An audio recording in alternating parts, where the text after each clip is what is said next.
Assalamualaikum warahmatullahi wabarakatuh. Halo teman-teman semuanya, balik lagi bersama aku. Kali ini dalam Matematika Diskrit kita akan mempelajari tentang graf. Kita akan berkenalan dengan graf pada hari ini. Namun sebelum kita memulai pelajaran, alangkah lebih baiknya kita berdoa menurut agama dan kepercayaannya masing-masing. Berdoa dipersilahkan.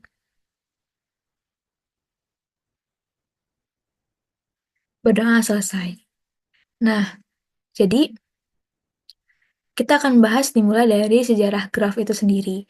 Jadi, graf itu awalnya muncul karena ada permasalahan terkait jembatan Königsberg pada tahun 1796.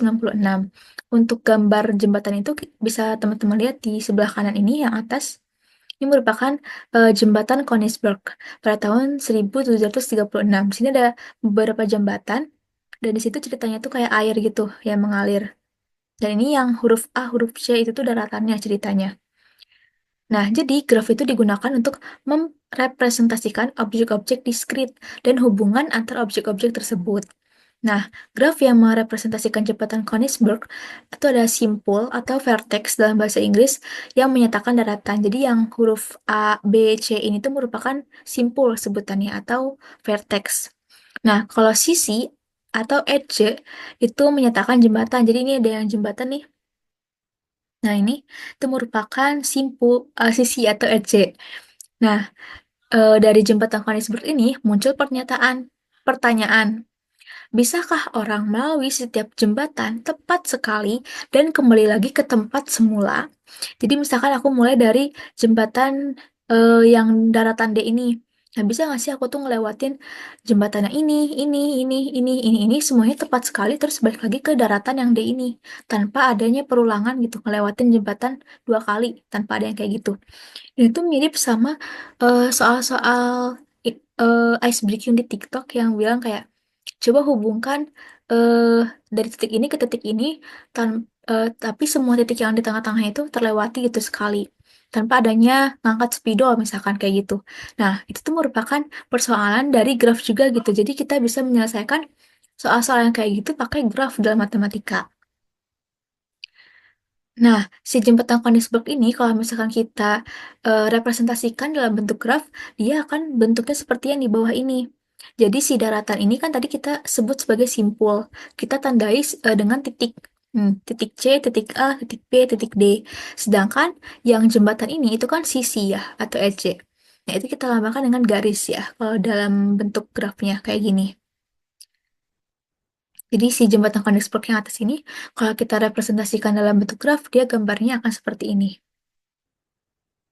Ingat-ingat ya, jadi ada simpul atau titik yang menyatakan daratan, dan ada juga sisi. Itu biasa dilambangkan dengan garis yang menyatakan jembatannya. Nah, jadi apa sih graf itu?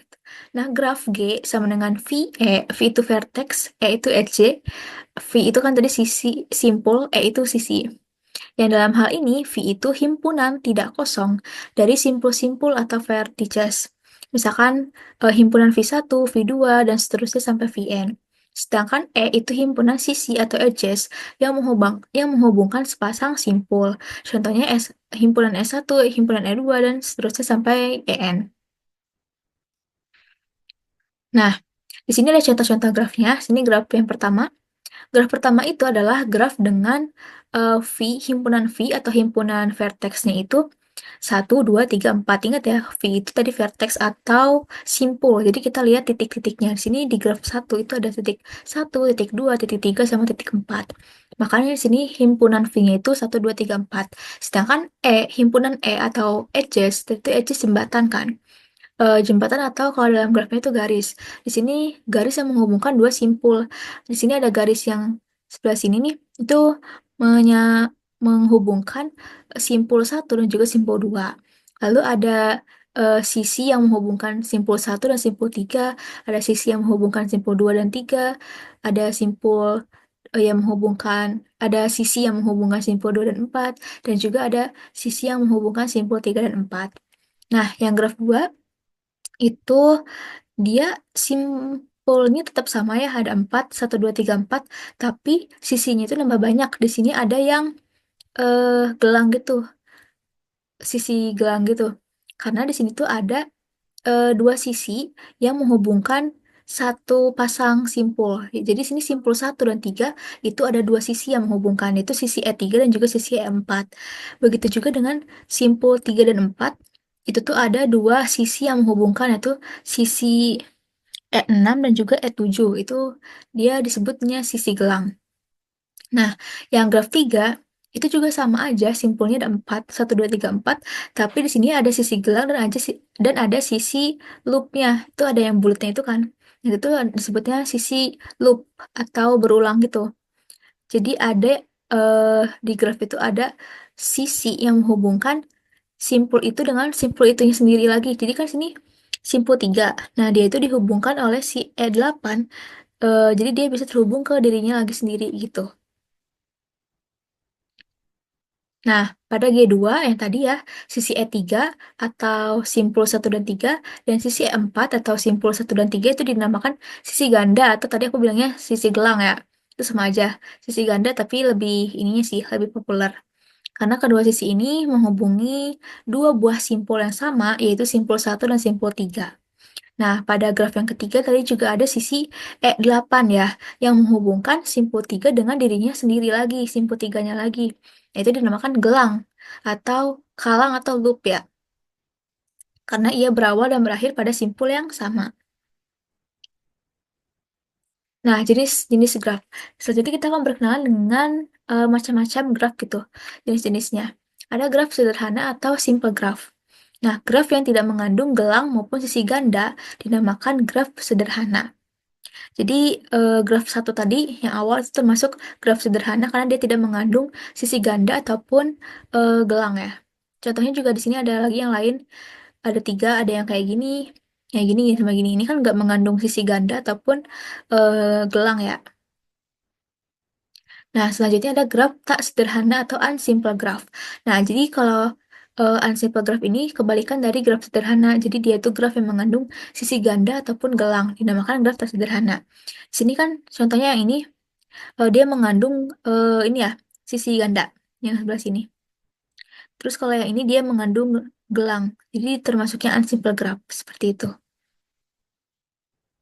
Nah, jadi untuk jenis graf yang tidak sederhana tadi itu ada dua, dibagi dua gitu. Ada graf ganda atau multigraf sama graf semu atau pseudograf. Nah, kalau graf ganda atau multigraf ini graf yang mengandung sisi ganda sesuai namanya ya. Contohnya kayak gini. Contohnya tadi yang graf 2. Nah, terus ada graf semu atau pseudograf, graf yang mengandung sisi gelang. Contohnya kayak gini. Seperti itu. Nah, untuk jenis grab ini tadi kan berdasarkan kayak dari simpel tidak simpelnya ya. Nah, kalau yang selanjutnya itu jenis grab tapi berdasarkan orientasi arah pada sisi. Itu ada dua. Ada graf tak berarah atau undirected graph, sama ada graf berarah directed graph atau digraph.